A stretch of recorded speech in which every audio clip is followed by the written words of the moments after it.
So like I said, our presenter today is Karen Holcomb. Karen is a licensed social worker who works as a trauma therapist for individuals from age 3 through adulthood. She has work experience in substance use disorders, sex offenders, co-occurring disorders, trauma, mood disorders, and life skills coaching. In addition, she's a member of the National Association of Social Workers, a board member of the Ethics Institute of Northeastern PA at Misericordia University, a court-appointed special advocate since 2015, and a member of the United States Tennis Association Diversity and Inclusion Committee. Karen has been an active with the Junior League of Wilkes-Barre for about 12 years and is an active member of her church community. She believes that it takes a village to raise a child. So now that you get to know a little bit about Karen, I'm going to go ahead and pass it over to you, Karen. Okay, good afternoon, everyone. It's a pleasure to be here. I chose trauma and the sex offender because I work with this population. 50% of the clients that come in to see us have dealt with some type of trauma. Not all have been impacted by I guess let me just backtrack, and I apologize. Let me just make a disclaimer out here. Trauma and the sex offender, they're not directly related, meaning that everyone who suffers trauma will not turn out to be a sex offender. My workload presents a lot of situations where we're dealing with trauma and sex offending. So I combined both topics, but in no way is one directly related to the other. Okay. What I'd like to do now is just go through a poll. I have a couple of questions and I'd like for you to think about a couple of the questions. Let's see. Name, if you had to name 2 types of trauma, what would come to your mind? And second one would be, what factors are important in the overall well-being of an individual? So if you're going to maintain health, pretty much, what things are important for you to do on a day-to-day basis? And lastly, if you had to pick out what a sex offender looked like, any demographics or characteristics, what would come to your mind? Okay, that is something that I'd like for us to discuss probably midway into the PowerPoint. So ponder those questions and I'd be interested in hearing what you have to say. I will go to the next one. The objectives for today is to discuss and define the incidence and prevalence rates for trauma and sex offenders. We're going to define trauma, also identify the various types of trauma, discuss the mood disorders seen in traumatized survivors / sex offenders, describe what adverse childhood experiences are and how that impacts a person through their adulthood, identify the modus operandi of a sex offender, and to discuss Maslow's hierarchy of needs. Okay. To define trauma, trauma results from an event or a series of events or set of circumstances that is experienced by an individual as physically or emotionally harmful or life-threatening, and that has lasting adverse effects on the individual's functioning and mental, physical, social, emotional, or spiritual well-being. That was taken from the SAMHSA's report.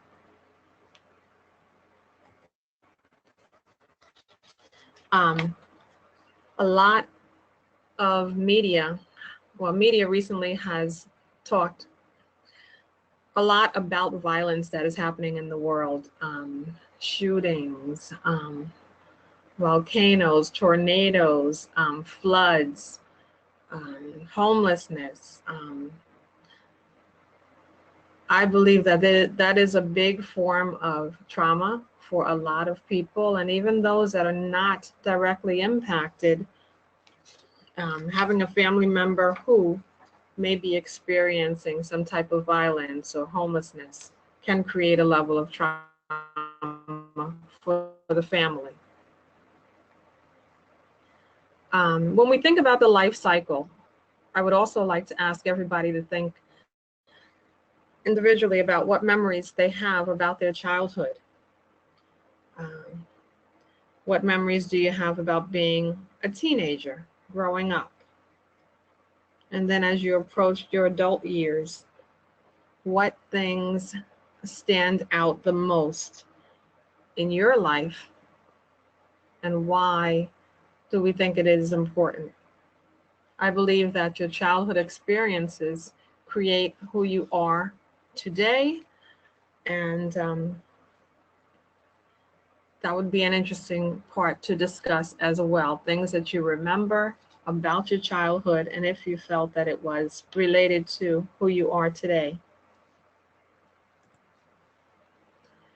The ACE studies of adverse childhood experiences are very, very, very important. And I did not print out the questionnaire, but there are certain questions that in my practice we give to individuals to complete at their initial appointment, where they will answer certain things such as, did a parent or adult in your household often or very often swear at you, insult you, put you down, or humiliate you, or act in any way that made you afraid that you might be physically hurt? Another question would be, did you often or very often feel that no one in your family loved you or thought you were important or special? And pretty much that's 2 of 10 questions. And what we do in our practice is we have individuals answer the questions, and depending on the value at the end, you go from a 1 to a 10. A 1 is for yes, and a no, you would give a 0. And depending on what they rate at the end, we can somewhat predict about any health conditions, longevity for life. Some people have had high ACE scores, and it has been mentioned and proven that the higher the ACE score, the greater the chance of life expectancy. Like, it can reduce your life expectancy up to 20 years. So in relationship to a traumatized victim, if they were growing up with a lot of domestic violence or possibly substance use in the family, they're at higher risk for certain diseases, certain illnesses, and poor health conditions. Again, it's not a guarantee, but it's just something to be aware about as you look at each individual and as you grow up. There is a wonderful TED Talks video by Nadine Burke, and it also discusses the ACE study a little bit more. And it talks about, the title of her TED Talks is How Does Childhood Trauma Affect Health? And again, it does show a direct correlation with diabetes, hypertension, ulcers, or any other type of medical conditions that may come about because of people who may have had a lot of negative stuff in their younger years, such as abuse, neglect, substance disorder, any mental health issues. Okay, as far as some trauma-informed interventions, what we use, I am a certified EMDR provider, meaning eye movement desensitization reprocessing. That is something that is used to reduce trauma. Mindfulness is also an intervention that is being used by many people, having people think of the present versus their past. CBT is also an intervention, just thinking about your thoughts, your feelings, and how they control your actions.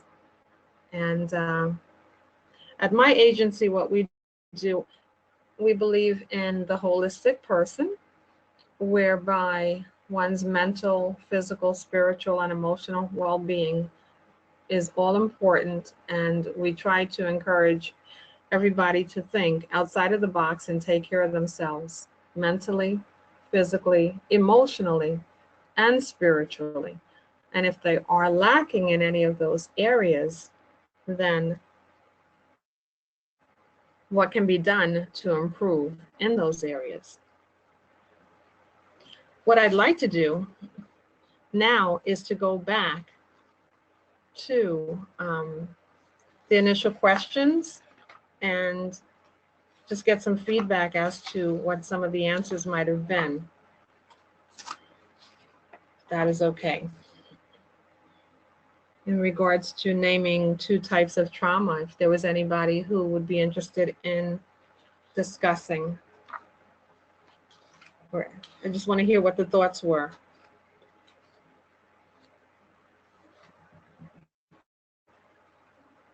Anybody? Looks like we do have a couple of things. Community, acute and secondary. A couple of comments that I just received. Mm-hmm. Okay, what you said, community? Mm-hmm. In regards to the 2 types of trauma?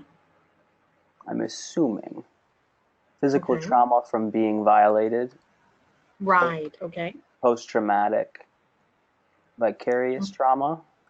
Mm-hmm. Domestic violence, intimate partner abuse, and witnessing these things. Yeah, those are big ones. And domestic violence continues to seem to be soaring higher and higher. I'd be interested to hear what factors are important. I'm sorry, can you say that again? For an individual. Sorry, cut out. Yeah, the second question, Mm-hmm. my PowerPoint asked what factors are important in the overall well-being of an individual. Gotcha. And yeah, I'd be curious. Yeah, Maslow's hierarchy of needs. Mm-hmm. Support systems, available resources, and healthy relationships. Just some of the answers coming in. Very good, very good. Important factors will be the ability, I guess, to identify triggers and learn coping skills. And that is, yes, that is a huge piece, Mm-hmm. Communication, coping skills, mindfulness, self-awareness, and stability. A lot of answers here, actually. Wonderful. Yeah. Wonderful. And self-care. You know, when I think of Maslow's hierarchy of needs, you know, shelter and nutrition, I would hope that we all realize that, you know, if we don't take good care of ourselves, we are not very good in taking care of others, you know, whether you're a therapist, a parent, a teacher. So remember to take care of self as you. Mm-hmm. Yeah, Okay, and a couple people also saying, you know, the ability to feel safe, and then also, you know, physical needs attended to, such as food and self-esteem, as well as another one. right. I know in regards to self-esteem, when I see, as I treat a lot of traumatized victims, the one piece that they're trying to build up is their self-esteem. And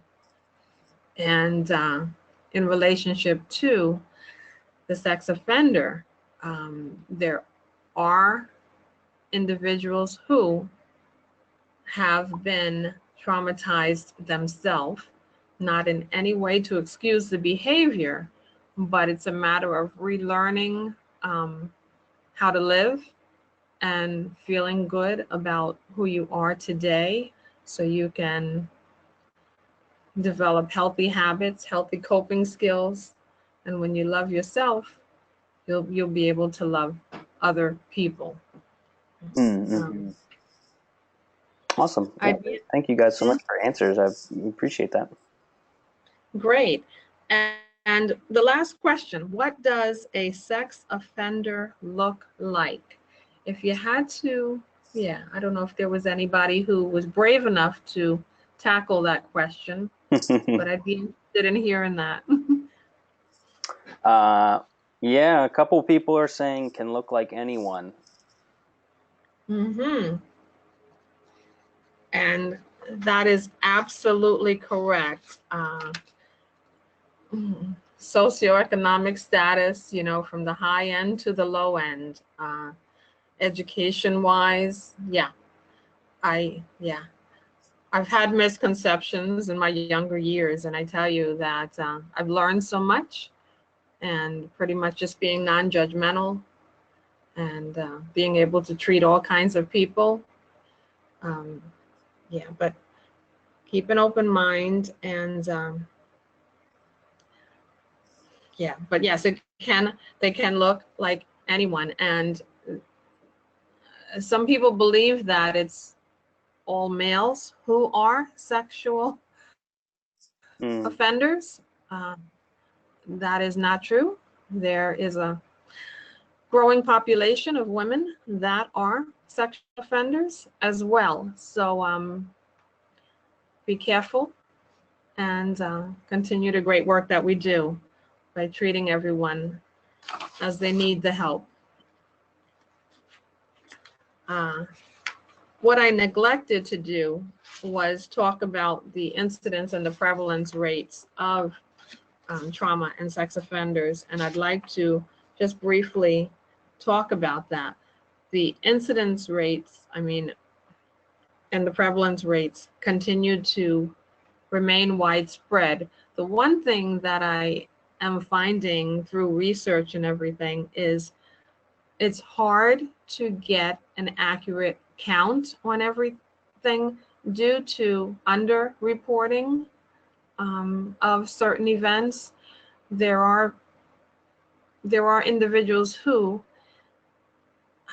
are committing offenses or have been committing offenses for quite some time, but have not been caught. So there's no record of it. I know in a lot of families, certain things have been kept secret.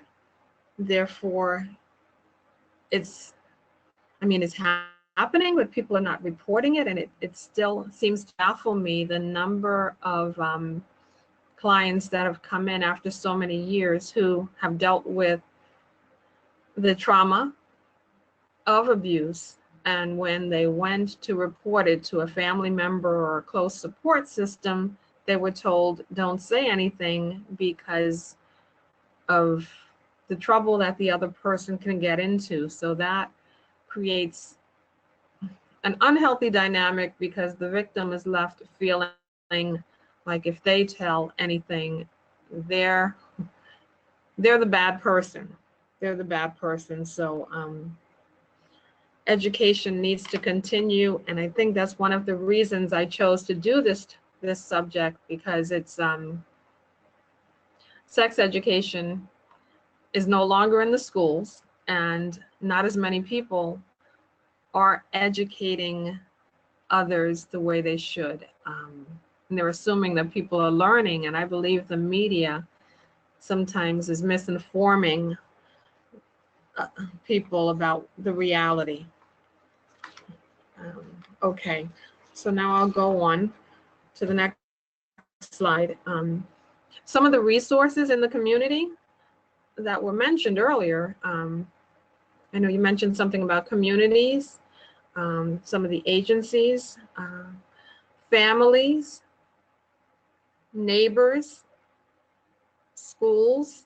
The schools have lots of resources, but if you don't look into them or tap into them, so to speak, they will not be made available for you. And when it comes to trauma and sex offenders, it's unfortunate because certain topics they're not well embraced.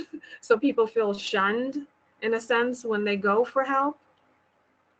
The churches are also an excellent resource because they have pastors, many times counselors right there available for you if you are seeking some help, but it's a matter of taking that extra step. I recently attended a program. It was called Neighbors, the Front Porch Project. And it was just reminding us how people used to sit out on their front porches and share with one another what was going on, neighbors being neighbors. I don't know how many other people have neighbors who continue to do that, but I know a lot of people have complained they really don't know their neighbors, and it's almost like everybody's living on their own, even though you may have a block or community filled with people. So there is that disconnect, and I hope that one day we get that connection back. Okay, let's see. Self-care plan. I talked earlier about how trauma and sex offending can be directly related to one's self-care and how you feel about yourself, self-esteem, and the quadrants, the mental, physical, emotional, spiritual is not there, but I do believe it is very important. And I would question how many people every day have a self-care plan. What are you doing to help yourself mentally, physically, emotionally, and or spiritually? And we can pause for a moment, and I'd like to hear some feedback if that is available. For sure. So yeah, what are you doing? Mindfulness body scan. I like that. Yeah.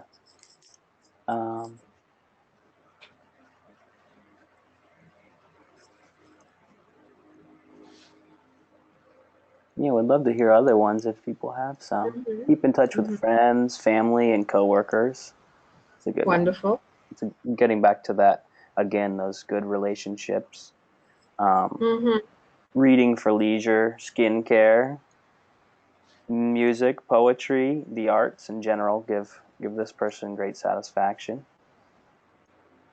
Very nice. Deep breathing.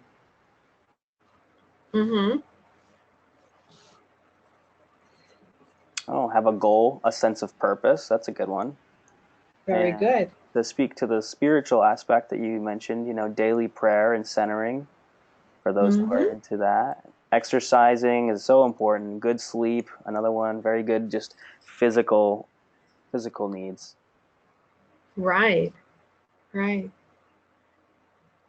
Okay, sounds wonderful. Sounds great. Now the next slide just has a picture of someone holding the rosary beads, and I included that because the spiritual circle was not on the other page, but it was mentioned.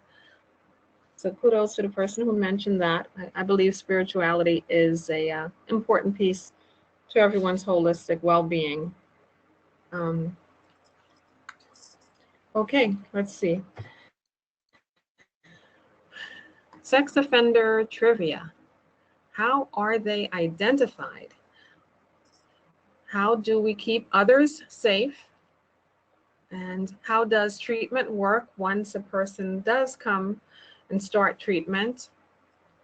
And what are some early prevention, secondary prevention, and tertiary prevention treatment methods? Before I provide some answers, again, I'd like to just hear some feedback, how you would identify a sex offender. What do you think is involved?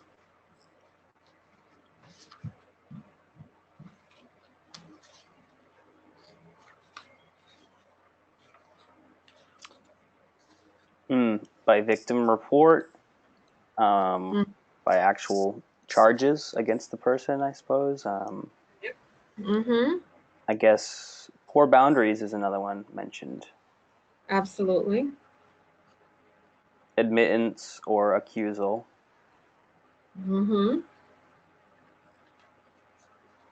This person just said, unfortunately, is usually after someone is charged. True. How about psychosexual assessment? There you go. Very good. Very or good. A history of inappropriate behaviors.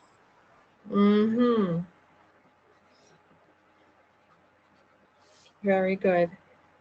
And we receive a lot of referrals through court systems where they've been charged or they're pending charges.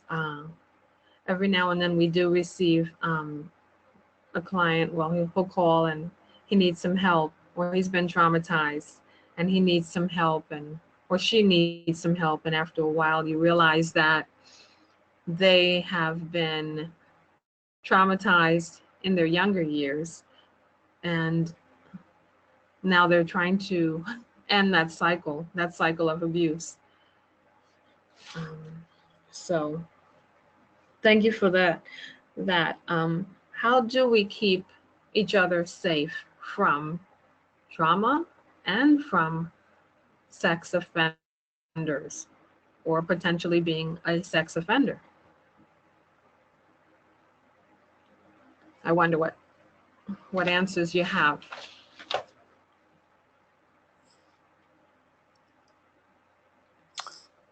Encouraging someone to talk about self-worth and then investigating limited self-introspection. Ooh, I like. Education regarding safety, boundaries, etc., and just being aware. Yeah, education is also mentioned again, multiple times here. Just educating people. Supervision, awareness, safety planning, developing healthy relationships again, accountability.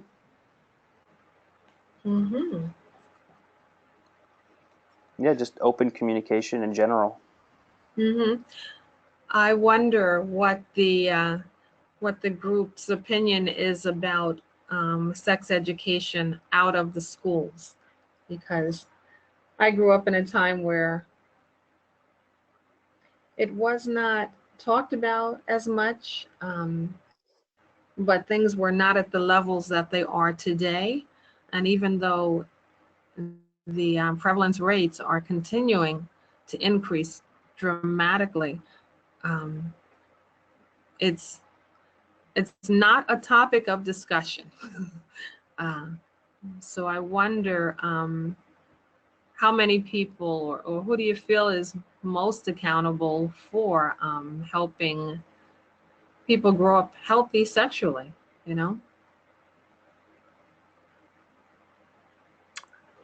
People say parents.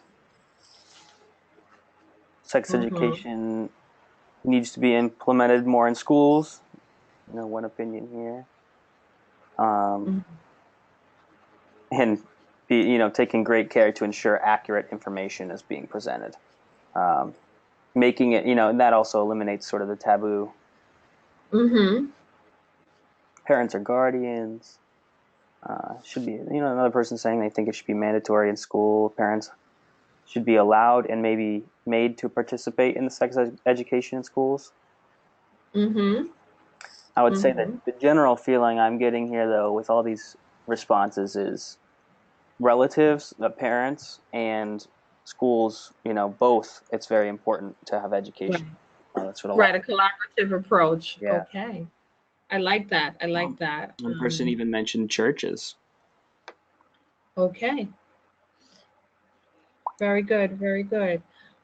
I agree. I agree. And unfortunately for me, I see a lot of parents coming in whose young children have been very active, and they're potentially spiraling out of control, and trying to encourage the parents to participate or talk with their children. It's a no-no. They say, no, no, no, that's why you're here. So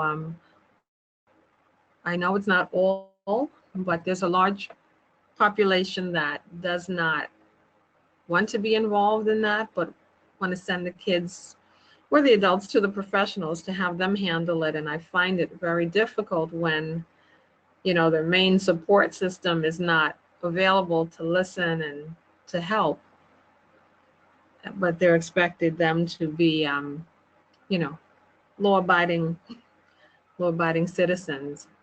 I'm also, you know, greatly concerned about the media and just how, well, the games and movies that are out, and depending on how supervised it is with the younger population or even the older adults, some behaviors can be duplicated and they're not the healthiest behaviors.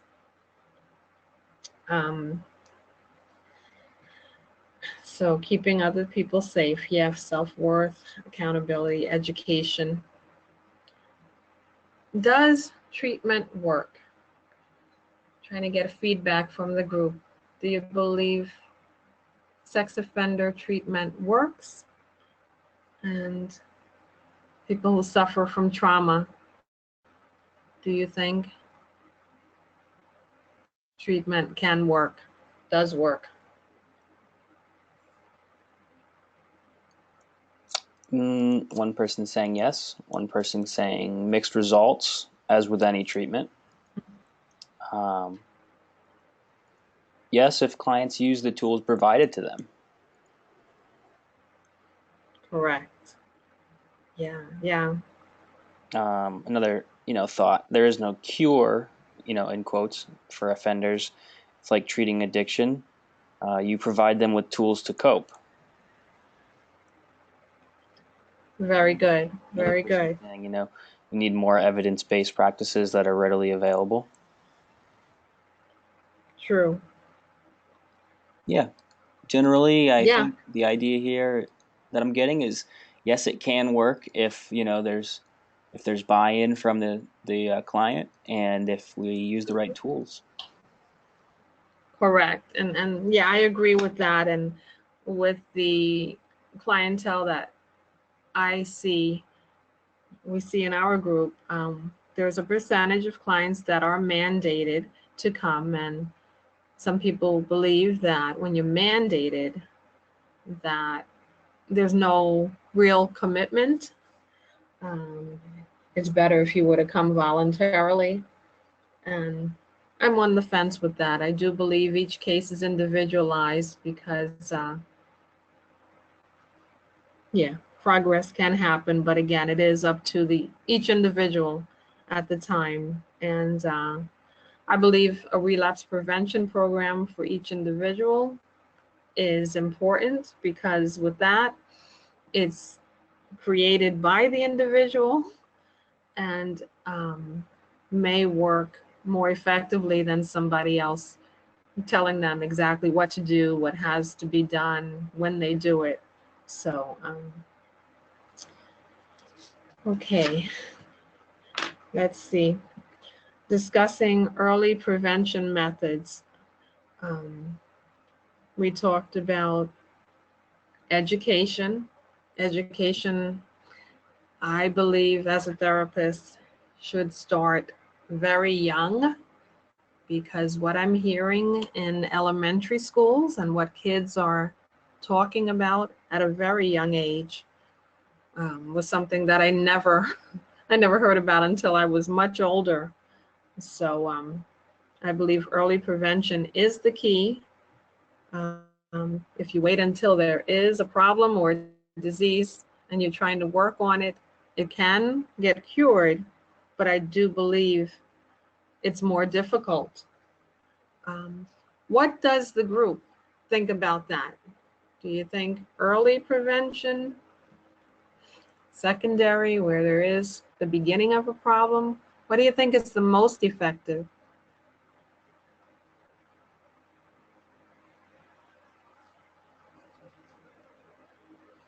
Few people here saying earliest prevention Mm-hmm. is most effective.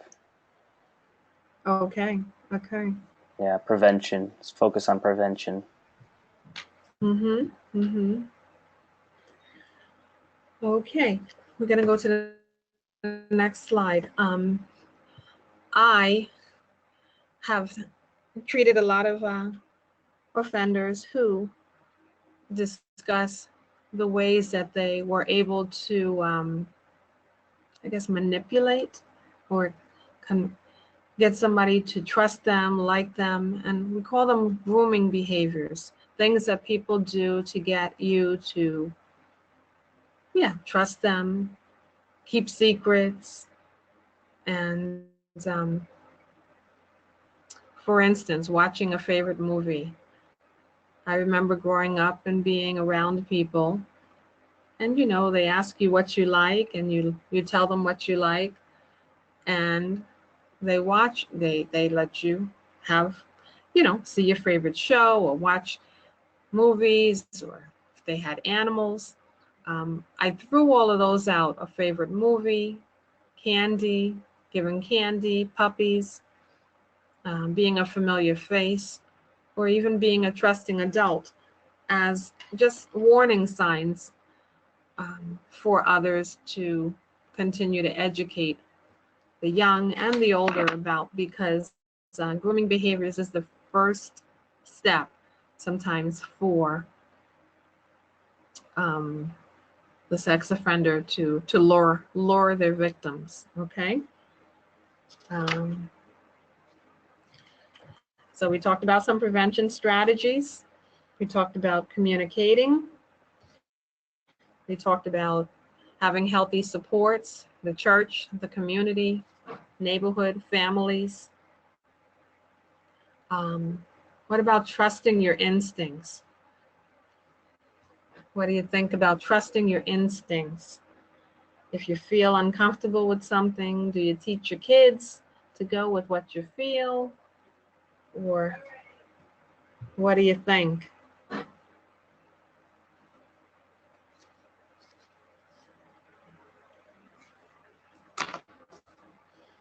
Any feedback?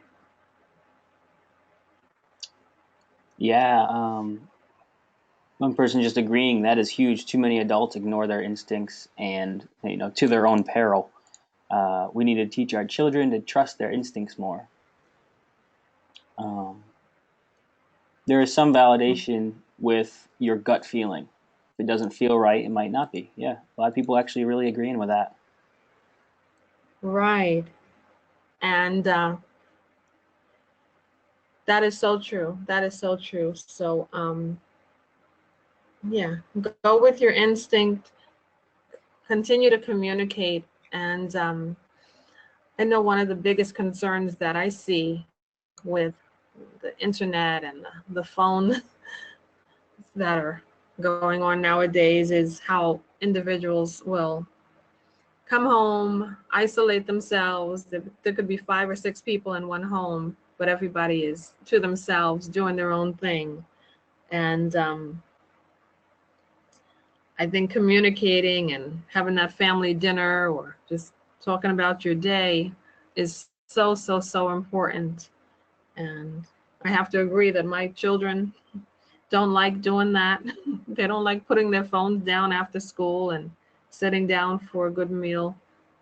But I encourage it, and I would encourage everybody to keep communication lines open. It's well, I used to think it was easier than it is to do, but it doesn't cost any money, and just take some time out to spend with the family.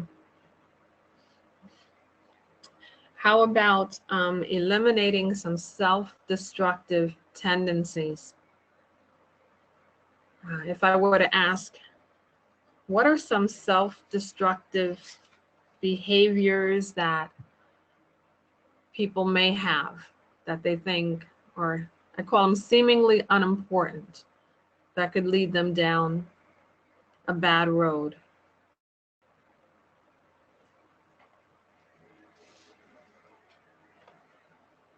Self-medicating with drugs and alcohol, definitely coming in a lot of that response.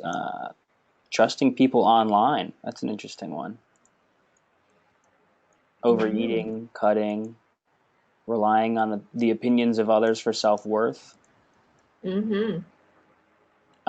Attaching onto relationships very quickly or cycling through many intimate partners. Isolating themselves. Isolation. Not addressing childhood trauma. Very good. Very good. Yeah.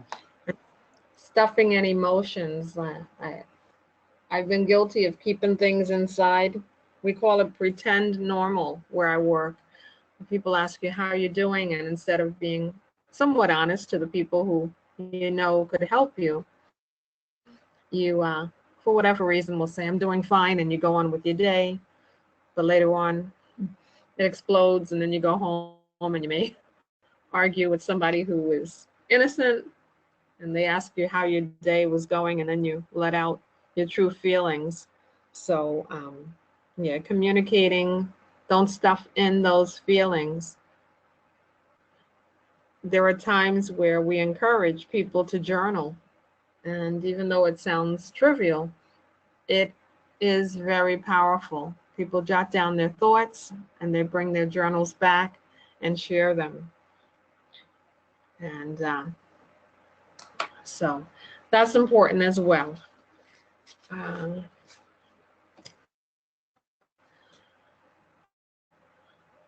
Are there any questions about anything at all from anyone? We do have a couple questions, yes, that have come Sure. in. And I want to say, too, I appreciate everybody's being very responsive to all the questions and everything. This is definitely very interactive. So one question that we got pretty early on was, aren't there more males who abuse? And are you aware of the gender sort of percentage?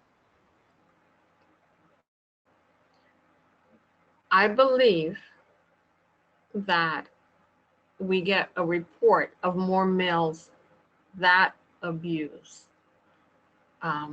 What I have seen and heard is that there is a larger population of females that are sex abusers, but for reasons of, I had one family tell me that their mom abused them for years sexually, but they, being a single parent, that's all they had.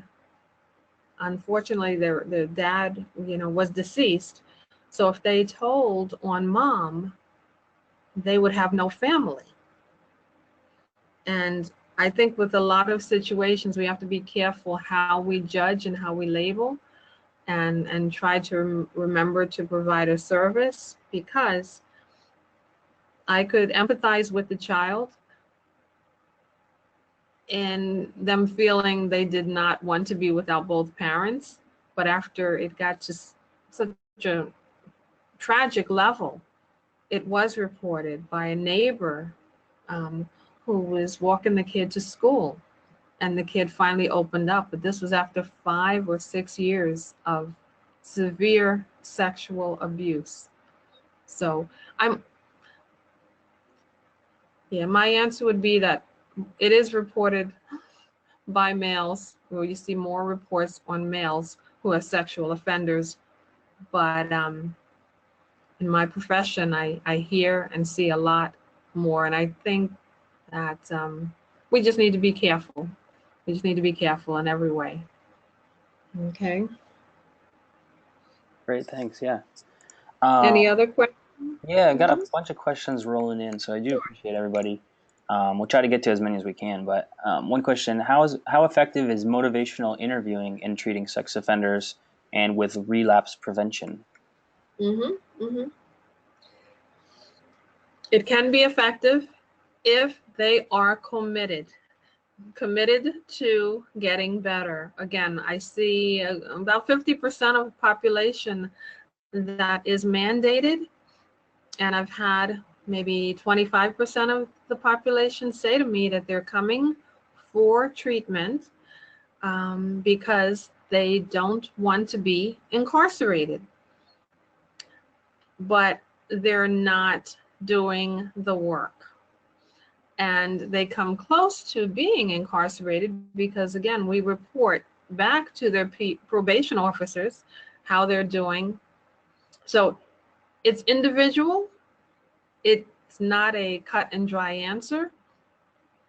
Um, I do see clients that are coming in, and honestly, when I read their rap record, I believe that, oh boy, they may not be as committed. But then I find out, you know what, this one person is more committed than somebody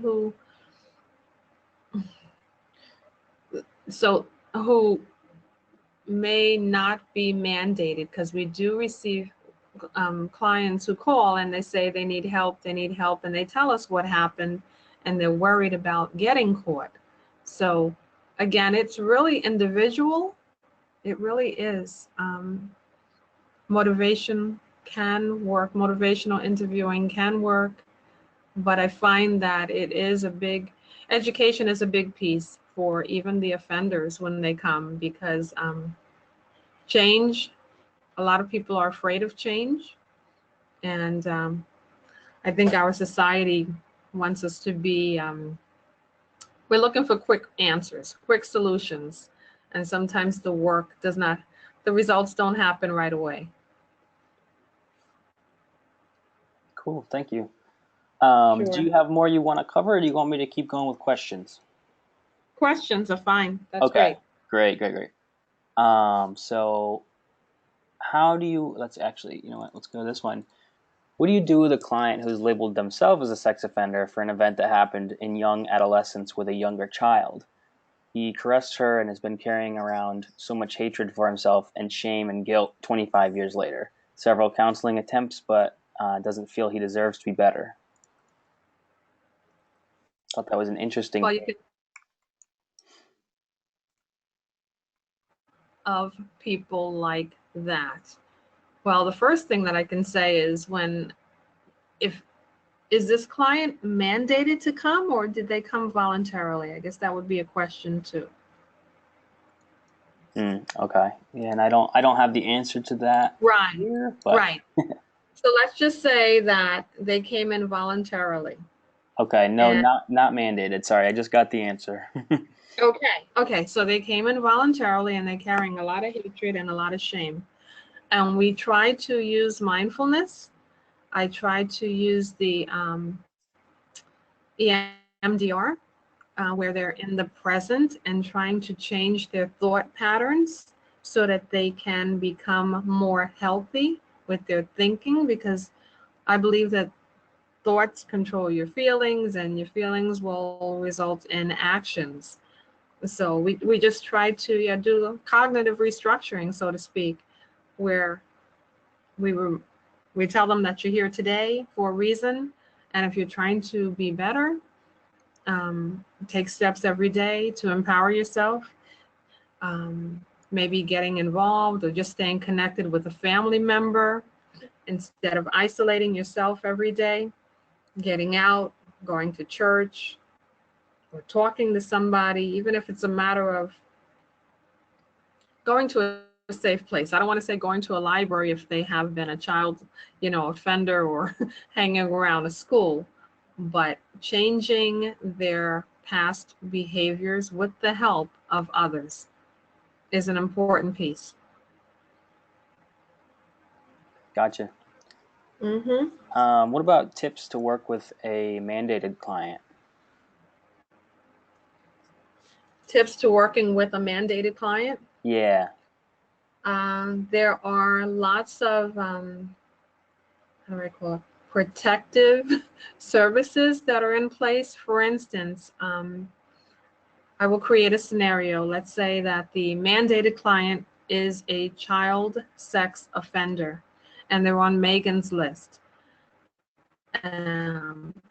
meaning that they're an SVP, sexual violent predator. They have to report monthly to their probation officer. There are certain restrictions where they're not allowed to be around minors, children under 18. So a school setting, a park, going into Walmart on a normal day is a no-no. So people would go shopping at night if they have to, or they have other people go and run errands for them because they're under the watchful eye of the courts, the world. And with sexual violent predators, it's listed on the computer. So your neighbors know who you are and the neighbors are watching.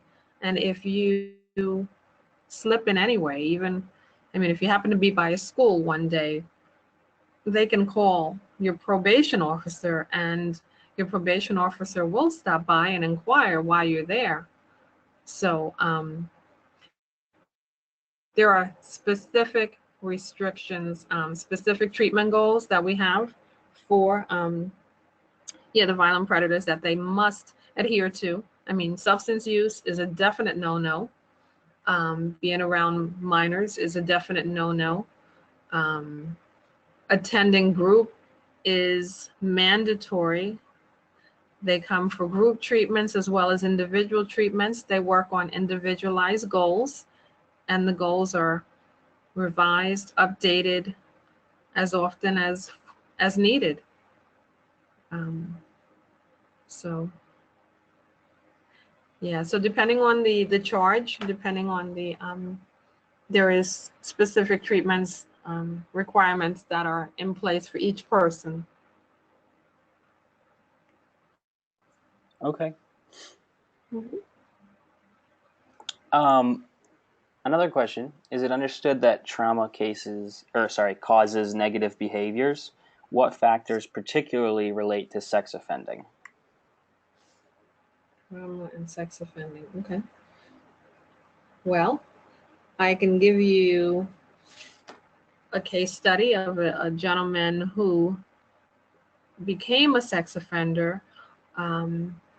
And not that this is a typical scenario, but this gentleman molested his daughter.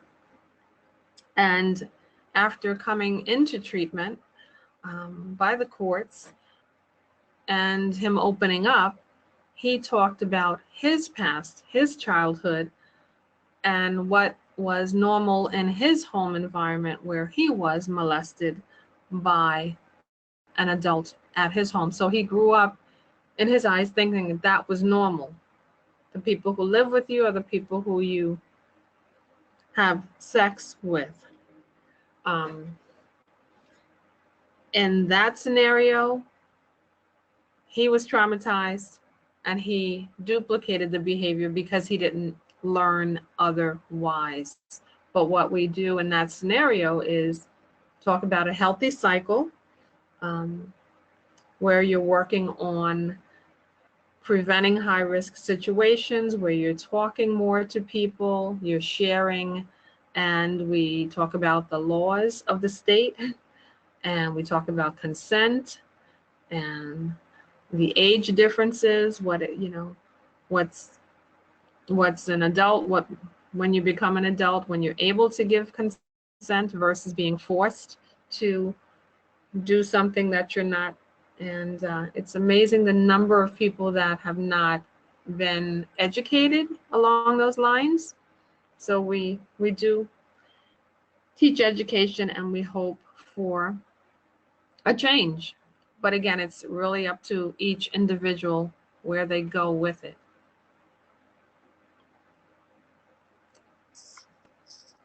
Great. Now we just got a couple minutes left here, but I'll finish up with maybe this last question, or maybe two if we have time. But is there a particular, or I should say, is there any other particular counseling strategies slash approaches that are most effective when working with sex offenders?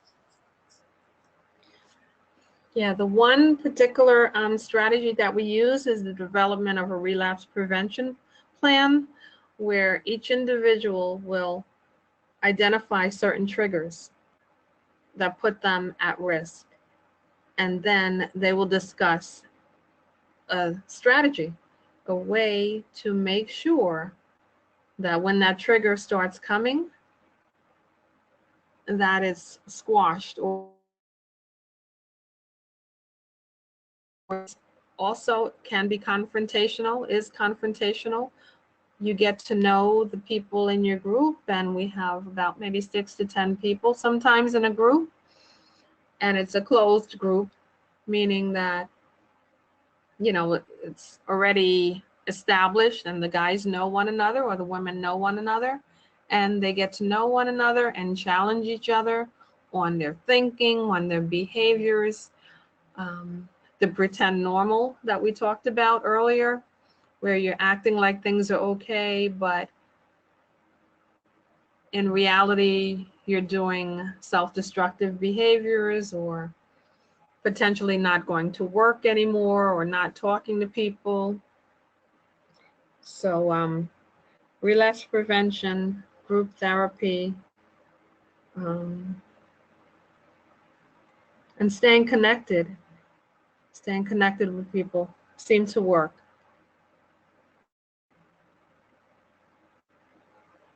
Great. Yeah, well, we're just about out of time. I Mhm. do want to mention that the PowerPoint that Karen used today is attached to the webinar control panel under the handout section. So you guys can go ahead and download that if you're interested. Um, and Karen, is there anything else that you want to mention before we kind of sign off here?